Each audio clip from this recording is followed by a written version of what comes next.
Box Nomlindo. Okay, thanks for the organizers for inviting me to come and talk. I'm Mike Levin from the University of Cape Town. So I'm going to introduce a concept that Tony didn't cover in his slides, that of ambulatory care sensitive conditions. These are chronic conditions in which it is possible for us to make major impacts on people's quality of life by preventing exacerbations, reducing the need for hospital admissions through management, usually through education as being one of the easiest strategies there.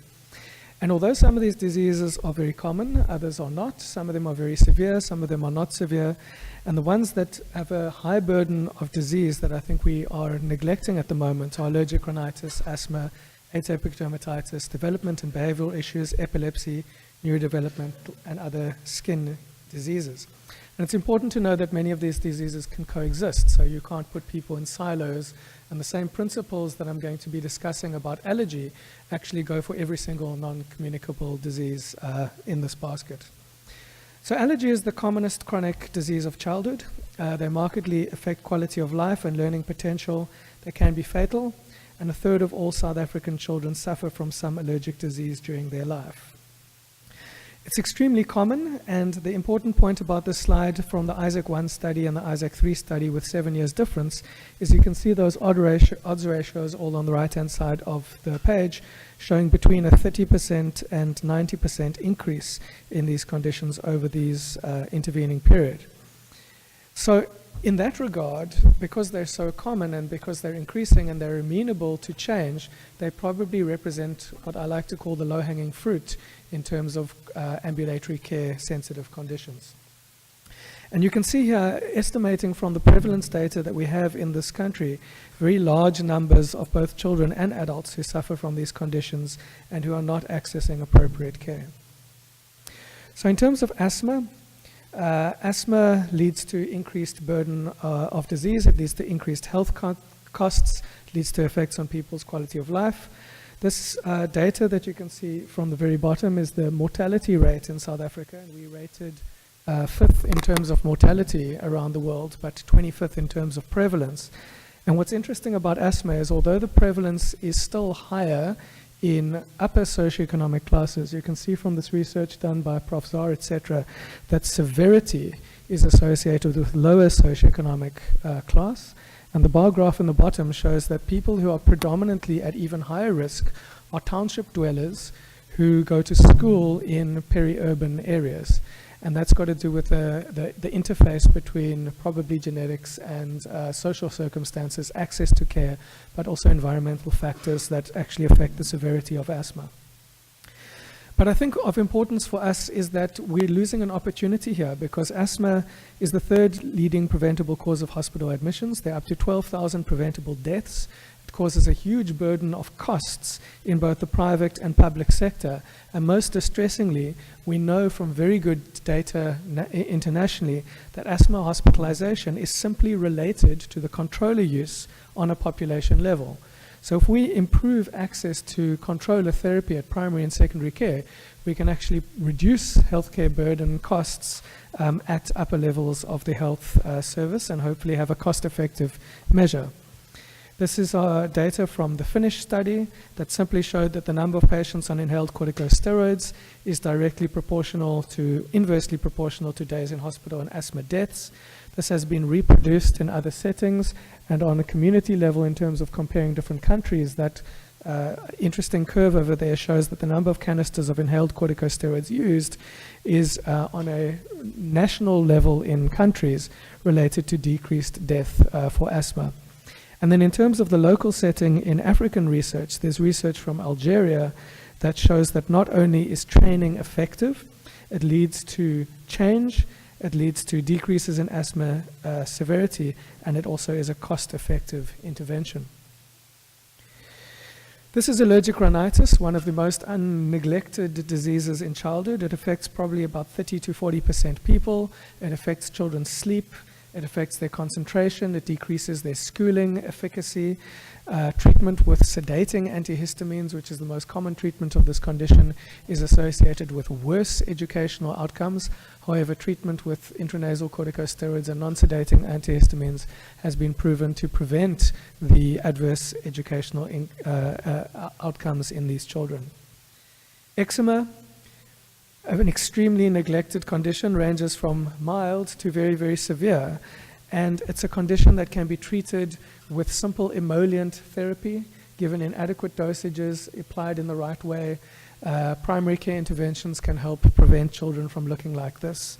In terms of the dermatology clinic at Red Cross Hospital, I came across the study published recently, which showed 60% of all children seen at Red Cross Hospital in 2010 had atopic dermatitis. This is a condition that does not need to be treated in Red Cross Hospital. It should be treated at primary and secondary care. The other conditions that we see commonly in our allergy clinic include things which are slightly more rare: chronic urticaria, cold urticaria, mastocytosis, etc. These are children who've had severe allergic reactions, usually due to food allergy, which is the most common cause in young children. And food allergy is thought to be very rare, but in fact our study that has just been concluded of 1 to 3-year-old children, looking at urban children in Cape Town and rural children in the Eastern Cape, showed that there was a higher prevalence of food allergy proven by challenges in Cape Town of 2.7%, with actually very low prevalence in the Eastern Cape. And part of this has been due to the thought that perhaps there is a genetic determinant for food allergy, as is the case in many cases in asthma. But in fact, this is not the case. That urban Black African subjects had equivalent rates of sensitization and food allergy as their urban non-Black African counterparts.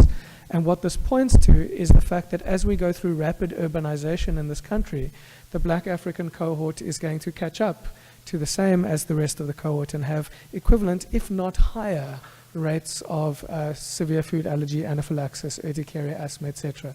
And there are lots of reasons that I'm not going to go into here that could explain why this is the case. So then the question is, who's dealing with these chronic childhood health conditions? And you can see that one of the problems is that there are a lot of different stakeholders that are involved. But if we look here, in terms of many of the allergic-related conditions, the people who are really providing the important care are primary and secondary care level service providers. They're nurses, emergency room conditions, they're medical officers. I obviously see, as a specialist pediatric allergist, I see a very small proportion of the most severe conditions, and in fact I see children that I shouldn't be seeing because there's nobody else to take care of them. But in fact, the level of care that should be delivering these services are much lower in the health service.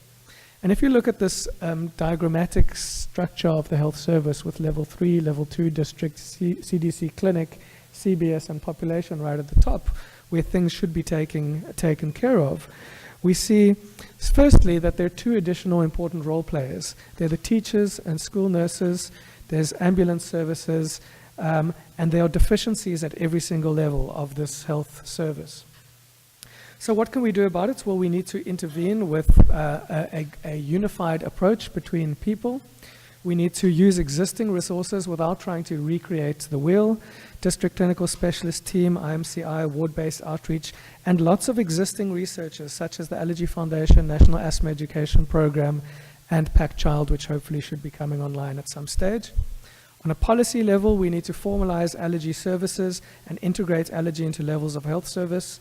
And we need to do this in a way that is the services supported by all different levels of the health team and increase services in that way. And this is our schematic approach of how this would work, is that you'd have a couple of people, allergy specialists, Allergy Foundation people who do training for district pediatricians, family medicine, CBS trainers, who then do training for MOs, facilities, etc., who then do, so cascading levels of training and support and care. And this requires different types of knowledge at each levels of this training cascade. And it requires resources in order to allow people to do that training. So the actual things that need to be done that could be used are online courses. We're awaiting PAC Child to see how this fits into the system. And we've started a pilot project in Mitchell's Plain Victoria Crossroads, CHC, looking at how to try and implement this in a coordinated way. The resources that we have already are online courses via UCT. We've got training on asthma via the National Asthma Education Program. We have contact sessions that we're doing with our colleagues that we've put into contact with each other. We are working on clerking sheets, classification and grading systems, level of asthma treatments, peak flow charts, and a whole variety of resources for patients themselves. But finally, I'd like to say we need to think bigger than that. We need to think about additional resources that are required, including practical online courses, certification, making training mandatory, and maybe looking at flip charts for healthcare workers and nurses. So I'd like to just finally say that guidelines and materials are nothing without implementation. We need to have monitoring, we need to have support, and we need to work together with private and government institutions in order to ensure that we can deliver appropriate care to these children. Thanks very much.